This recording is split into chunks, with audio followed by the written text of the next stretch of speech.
what is the property that defines a sphere or a circle? It's radius, right?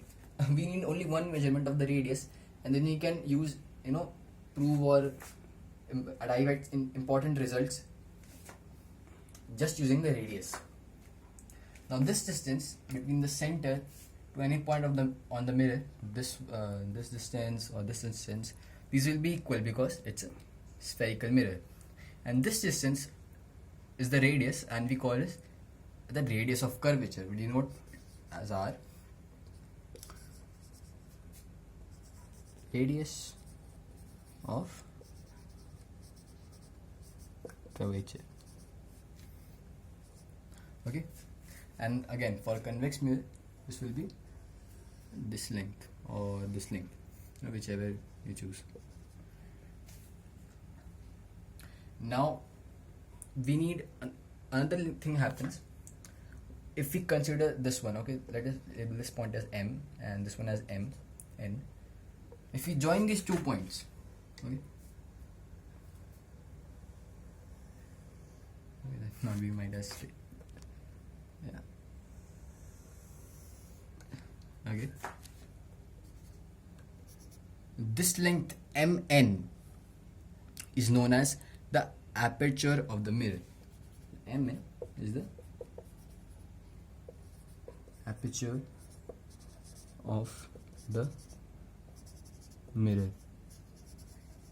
Now the important thing is, in many textbooks, and it's also called as the diameter of the mirror. Now I don't want you to be confused with the diameter of the sphere, the 2 times the radius, and the diameter of the mirror. An interesting thing to visualize would be taking a ball. Okay, so if I take a ball like this, it has a flattened end, but you can neglect this. Now this length, okay, this one will be called the aperture of this mirror. Why it is called a diameter? Because if I place this bowl like this will be the aperture, right? This distance will be the aperture. And what is this distance? This is the diameter of the mirror. That's why aperture is also known as the diameter of this mirror. Another very important point comes to play when we deal with mirrors. A point is very special, this point. So if we take this mirror, a convex mirror, it converges light. We already saw that. Now if I send parallel rays through this, they will all seem to converge at one point. Okay, so this will go and bounce off. This one will go something like this. This one will go and something like that. And now for a concave mirror, these rays will seem to meet at a point, and this might be a larger circular disc rather than a point. We can discuss that later, but for now, all the parallel rays that reflect from a concave mirror meet at a point, and this point is a very special point. It's known as the focus. Okay, the focus. An interesting question might be, what is the focus of a convex mirror? Because convex mirror diverges light. So what will be the focus of a convex mirror? We shall see. So yes, we can draw a convex mirror.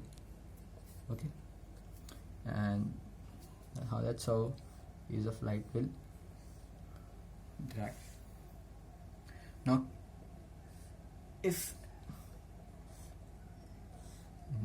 that's how a converging mirror will reflect light. Now if you look at this again, what will happen? These rays will seem to emerge from a point. Okay, and this is the focal principal axis. Okay, and when these rays seem to emerge from a point, so we can draw these backwards. Okay, and these all virtual rays, let's say, come from this point, and this is the focus of a convex mirror. And this is the important thing, that the focus of a convex mirror lies behind the mirror. That's what we call something behind the mirror, and the focus of a concave mirror lies in front of the mirror. Now, in optics, we are usually concerned with this length, the distance from the pole to the focus. And this length is denoted as f, small f. This is called this focal length, f, and that's the focal length of the mirror. Now, as you see, this has some really important part, right? Of a parallel ray, if a parallel ray comes to the mirror, it's reflected, it will pass through the focus. It's a really important point in the mirror. So the focal length, and this will be the focus itself. Now, there's a very interesting relationship between the focal length of a mirror.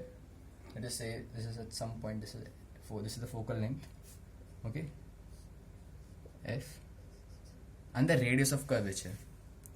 You see, you can prove this using mathematics. It requires a little high standard mathematics. Use something called something known as the small angle approximation, and then we can use trigonometric ratios to prove this. But let me give you as a result the focal length of a mirror. The focal length of a mirror is the half of the radius. So you take if you know the radius of curvature, you divide it by 2, you get the focal length. And if you know the focal length, you multiply that by 2 and you get the radius of curvature. This is a very interesting and important relationship when we study mirrors, optics. That was it for today. And what I want you to think about is what will be the focal length or the radius of curvature of a plane mirror. Now, I hope you enjoyed this, and thanks for watching.